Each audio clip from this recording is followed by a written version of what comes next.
release date.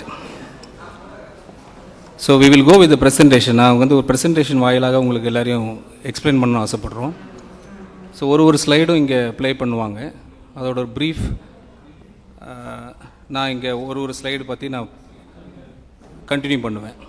Once அது ஒரு 20 to 21 slides இருக்குது. அந்த 21 ஸ்லைட்ஸ் முடிஞ்ச பிறகு we will continue with your questions. So till then, please cooperate with us. Thank you. You go to the first slide. First slide.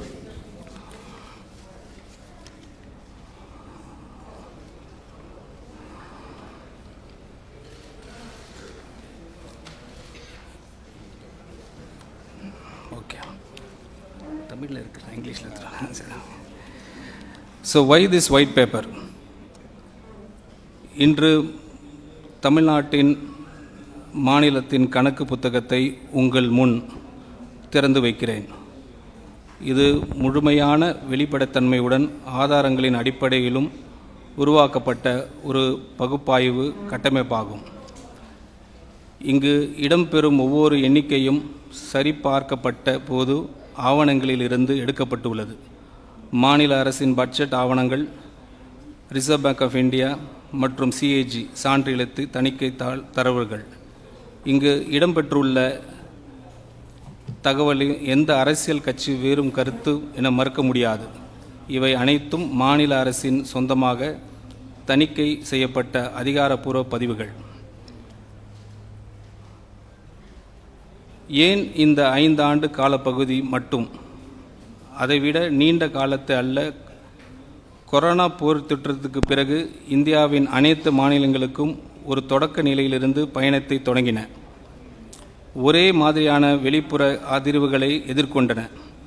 ஆகவே 2021-22 முதல் 25-26 வரையிலான காலப்பகுதியை கர்நாடகா, மகாராஷ்டிரா, குஜராத் போன்ற ஒத்த தொழில்துறை அமைப்பும் பொருளாதார அளவும் கொண்ட மாநிலங்களுடன் நியாயமான ஒப்பீடு செய்யக்கூடிய ஒரு காலப்பகுதியாகும். இந்த ஆய்வின் முக்கிய கண்டுபிடிப்பு என்னவென்றால், அந்த மாநிலங்கள் மீட்சி காலத்தை பயன்படுத்தி தங்களின் நீதி பற்றாக்குறைகளை கட்டுப்படுத்தி குறைந்ததுதான். ஆனால் தமிழ்நாடு அதற்கு நேர்முறையாக செயல்பட்டது. முக்கியமான ஒவ்வொரு அடிப்படை சுட்டிக்காட்டிலும் கட்டமைப்பு ரீதியான பின்னடைவு சந்தித்தது. திருக்குறள் 478 கூறுவது போல், வருவாய் குறைவாக இருப்பதிலும் தீமை இல்லை, செலவுகளை அளவுக்கு மீறாமல் இருந்தால் போதும். ஒரு உதாரணம் சொல்கிறேன். இந்த இதுக்கு குட்டி ஸ்டோரி, ஒரு இதுக்கு ஸ்லைடுக்கு ஒரு குட்டி ஸ்டோரி மாதிரி ஒன்று சொல்லிடுறேன். ஒரு புயலால் 4 அண்டை வீட்டாரின் வீடுகள் வெள்ளத்தில் மூழ்கின என்று நினைத்து பாருங்கள். அப்போது யாருடைய வீடு பெரிது என்பதை பார்த்து மதிப்பிடுவதை நியாயமான ஒப்பீடு அல்ல. வெள்ளம் வடிந்த பிறகு யார் தங்கள் வீட்டை விரைவாக சீரமைத்து மீட்டு எடுத்தார்கள் என்பதை பார்க்க வேண்டும். 4 பேரில் 3 அதை செய்தார்கள், நாம் செய்யவில்லை. Next.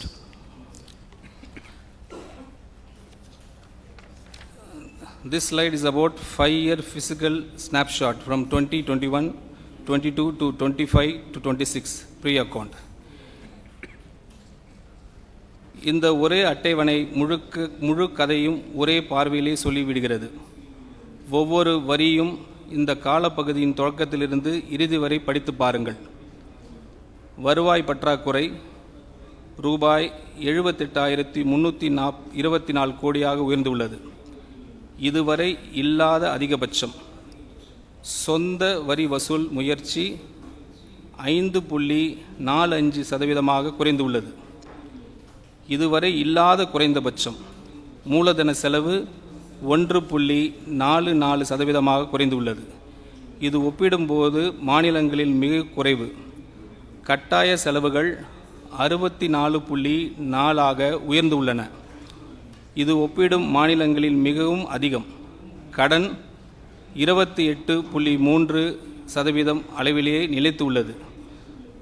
எந்தவித நிதி ஒருங்கிணையும் இல்லை.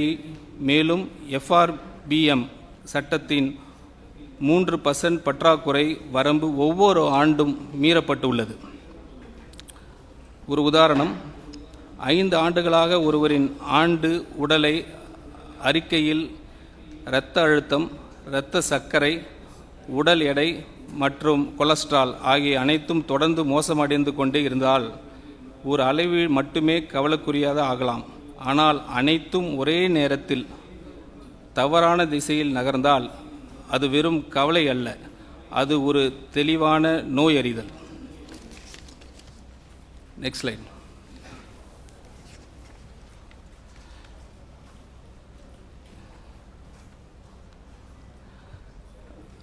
So this slide is about 6 key numbers. இது ரொம்ப முக்கியமான ஸ்லைடு. ரூபாய் 10 லட்சம் கோடி நேரடி கடன், ரூபாய் 78,324 கோடி வருவாய் பற்றாக்குறை, இதுவரை இல்லாத அதிகபட்சம். GSTPயில் சொத்து வரி வருவாய், சொந்த வரி வருவாய் வெறும் 5.45%. இது நமது வரலாற்றிலேயே மிக குறைந்த அளவு. ஒவ்வொரு வருவாய் ரூபாயிலும் ரூபாய் 22.8 பைசா வட்டி செல்வதற்கே செல்கிறது. வருவாயில் 64.4 ஏற்கனவே கட்டாய செலவுகளுக்காக ஒதுக்கப்பட்டுள்ளது. எந்த புதிய முடிவையும் எடுப்பதற்கு முன்பே அது செலவாகிவிடுகிறது. மேலும் தலைப்பு செய்திகளில் தோன்றும் எண்ணிக்கை மறைத்துவிடும் முக்கியமான உண்மை, பொதுத்துறை நிறுவனங்களில் கடன்களையும் சேர்த்தால் மாநிலத்தின் உண்மையான மொத்த நிதிசார் பொறுப்பு 13.18 லட்சம் கோடியாக உயர்கிறது. ஒரு உதாரணம், ஒரு குடும்பத்தின் நிதிநிலை ஆரோக்கியமாக இருக்கிறதா அல்லது முழுகி கொண்டு இருக்கிறதா என்பதை வங்கி கணக்கு புத்தகம் ஒரு நொடியில் சொல்லிவிடும்.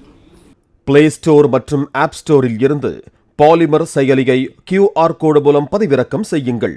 செய்திகளை உடனுக்குடன் பெறுங்கள்.